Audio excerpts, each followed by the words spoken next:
Hi, I'm Dr. Tammy Nelson, and welcome to Relationship TV. We have a fascinating guest today. We have Dr. Mitchell Tepper. He's the author of Regain That Feeling. I want to make sure you get a good shot of this. It's the secret to sexual self-discovery. People living with spinal cord injuries share profound insights into sex, pleasure, relationships, orgasm, and the importance of connectedness. And Mitchell is a sexologist. He's a leader in disability and chronic conditions. He's currently working with combat injured veterans. I am honored to have you here today, Mitch. Thank you so much. Thank you for inviting me, Tammy. Oh, I'm thrilled to have you here. So tell me a little bit about the work that you're doing now and what's the most important thing to you about the people that you're working with right now. Well, my original research and education was around sexuality and spinal cord injury. That led into working with other disabilities, and about 10 years ago, I started working with combat injured vets. So seriously injured folks, whether it be multiple limb loss, genital injury, combination brain injury, post-traumatic stress. And so beginning to take my work that was originally with physical disabilities and bridge into other issues with the combination of sexual health and mental health issues. Wow, so really those intense disabilities with sexual health, I mean, that's a big area there. Right, so it's overlooked, especially when the injuries are very serious. Mm-hmm. Yeah. And you've done some important writing, research, talking about this area. Yeah, I've done academic publishing, and right now I'm working on a documentary called Making Love After Making War, supporting intimate relationships for wounded warriors and their families. Wow, Making Love After Making War. Yeah. That is such an important piece with so many people coming back. Yeah, and really it affects not just people with the visible disabilities. I mean, there's so many people walking around with brain injuries and chronic pain conditions, mm-hmm. And also people with PTSD. Mm-hmm. And even without diagnosis, but coming back and having a lot of problems integrating into civilian life. So what can you tell us about people with sexual issues and post-traumatic stress, even if they don't have visible injuries and combat-related injuries? What about people who are suffering from post-traumatic stress and coming back? Well,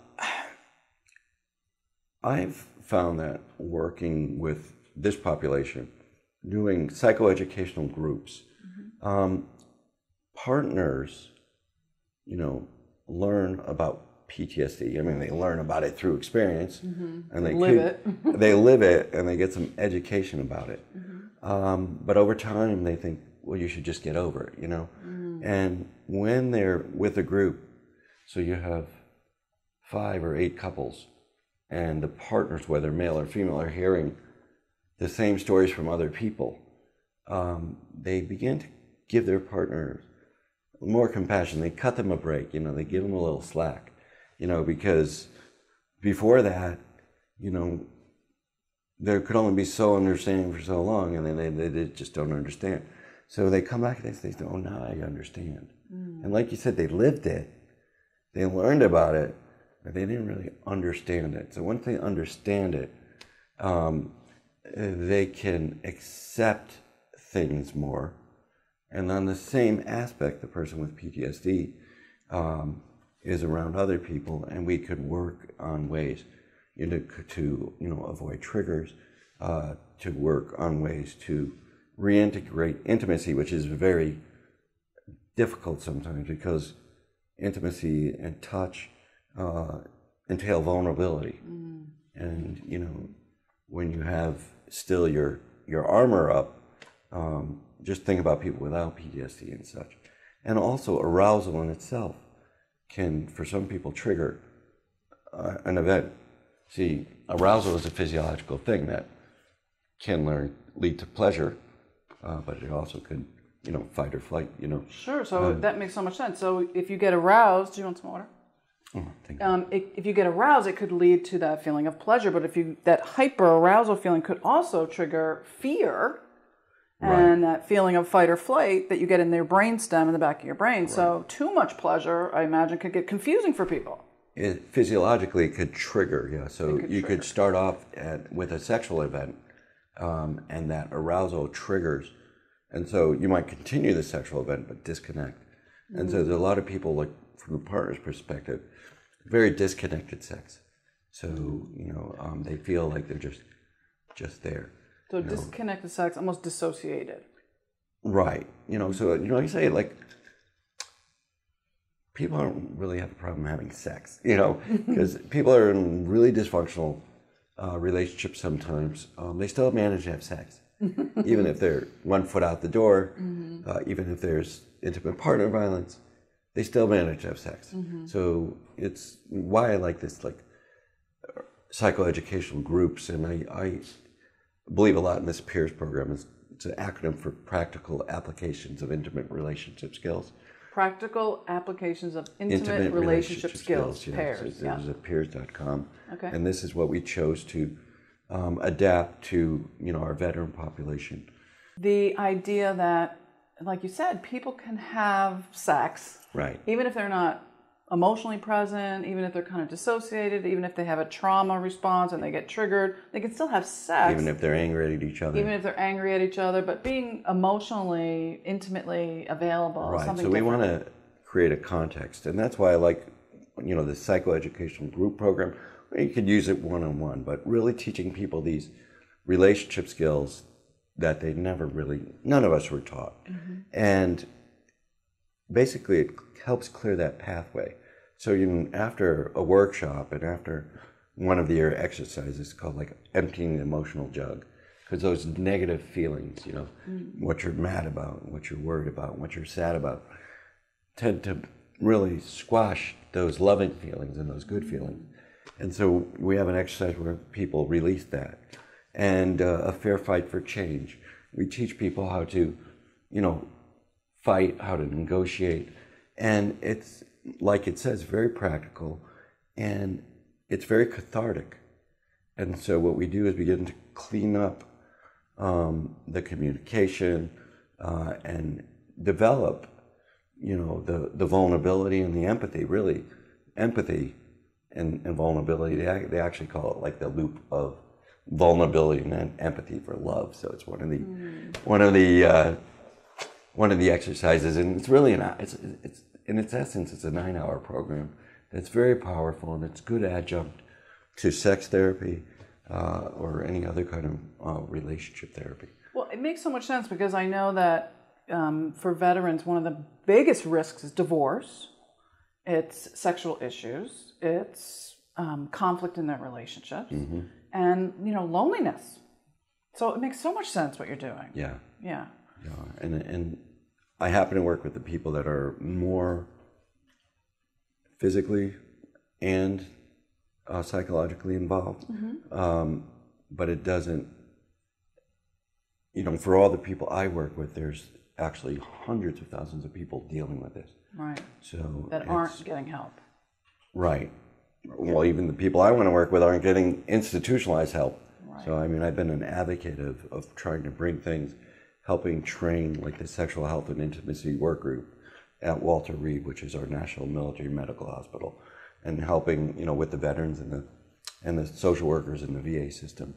So, but it's a big area. It's a big area. So, all the help we could get. So for the therapists out there, or the clinicians, or the people in the hospitals, or the people on the front lines that are working with vets, injured, wounded, what would you suggest for them who are, working with people who are struggling in their relationships, or maybe some of the wounded warriors that are watching this program? Well, if they're already working with them, they probably know their culture, know their population a bit more. A lot of people assume I'm a veteran because I'm in a chair. Now, I relate well, or they relate well to me, injured folks, because I'm in a chair. But I don't pretend to know their culture. The more I work with people, I collect stories, I hear stories, I make sure I watch real documentaries, not just movies. Get to know the culture, get to know, where they were, get to know also the life of the person who doesn't deploy, and really try to understand that, and try to then help share that dynamic with them, and give people a lot of permission to have their personal space, which they need. Some people aren't going to share everything, especially. I've had guys say to me, no, I'd rather go to my grave with that than share it with her so she doesn't have to, vicariously live with my trauma. Mm-hmm. And that all my kid needs to know is that daddy came home safe.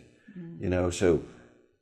But those guys, they need someone else to talk to, and those wives, and we have now about 15% women, so women who are deployed have their own, unique issues, mm-hmm. Similar issues adjusting coming home. Mm-hmm. So they need that, each need their space and their own support groups, and they don't have to be totally enmeshed in each other, but they need to find their way back to some kind of relationship. Often people say, well, he's not the same man he was. I say he is inside. If you're really connecting with somebody's soul, mm-hmm, mm-hmm. they don't change. Their behavior changes. Mm-hmm. And I say, if he was a good guy or if she was a good woman before she went, and this experience changed their behavior, changed their reaction, mm-hmm. remember who they were and try to, not discount them. I mean, mm-hmm. a lot of these marriages that you're talking about, divorce, a lot of the veterans I work with are ones that are still together. So they're long-term marriages with kids. Mm-hmm. So there's more investment in the relationship. Mm-hmm. A lot of the younger relationships happen pretty quickly. Mm-hmm. And so they break up pretty quickly because they don't have so much invested in it. Yeah. So, and that's, there's no judgment there. Right, it kind of makes sense in a way. Yeah, there's no judgment there. It's just that for the couple who wants to be together because they've already built a life together, mm-hmm. and they have maybe a family together. Mm-hmm. For those people, then we have to find a way. So what would you say to those people, couples watching, couples listening? What's a piece of advice you'd give to them? We really have to work on being empathetic and really empathizing for each other and being empathetic to each other. Both ways. Both ways. We have to cut each other some slack. Mm-hmm. Expectations are really high. Mm-hmm. I mean, really have to be accepting of change. Really loving the person for what you love them for who they were. I like that. Trying to find that respect, because a lot of people lose respect. Yeah, find that respect. Yeah, and to find reasons to respect. And, each partner also has to make some changes so there are something for the other partner to grab onto. So people commit to that change too. I love everything you've said, Mitch, so much. And I wonder if, I know this is going to be hard, but I wonder if you could leave us with one quick tip. Quick tip for couples. One everything you've ever done. One, I always say, I mean, sex is supposed to be funny. You talk about everybody's like working so hard and take it so seriously. Give yourself a break, give your partner a break. Go into it with a light heart. And, it's not, it is for a lot of people, their total identity, but it's not who we are. And, if we accept, and I think that's what something people without disabilities can learn from people with disabilities. We've learned, to transcend all physical aspects, to experience pleasure and orgasm. So people who believe, oh, that guy has no feeling. There's a new movie out right now, Me Before You, and oh yeah, right. Yeah. So the guy, can't be, thrill seeker anymore, and he's going to be chivalrous and kill himself and leave his money to the girl, and it just shows like this stereotype that I'd rather be dead than disabled, and that, the implication that there's no sexual life for you. But really people who have found their way and learned have seen that, this trust, safety, and connectedness in a relationship will transcend any kind of physical loss, trauma. And I say, like, losing your ability to feel and to move and sexual function is a type of sexual trauma. And I think when you work with people who've been traumatized, same thing, that context of trust, safety, connectedness. So these three things transcend all different types of problems. And that's, as couples counselors, a couple of therapists, I think this is what we help people do. I love that. So trust, safety, and connectedness transcend all trauma. That's actually brilliant. Yeah, and take it light. Take it light. Have fun. Have fun. And not so seriously. Don't. Not It's so like it's not all or nothing, because people then tendency to withdraw, avoid. We'll take it light. Thank you, Mitch. You're welcome. Really great to talk to you today. You too. I appreciate you sharing everything you did with us. Thank all you. your wisdom. Dr. Mitchell Tepper, author of Regain That Feeling.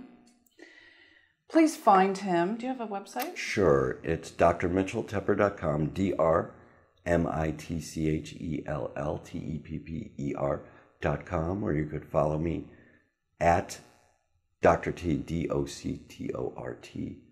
Please contact him for more information about any of the things we talked about today. If you're a veteran or military, you could go to loveafterwar.org. Perfect. You can go to loveafterwar.org.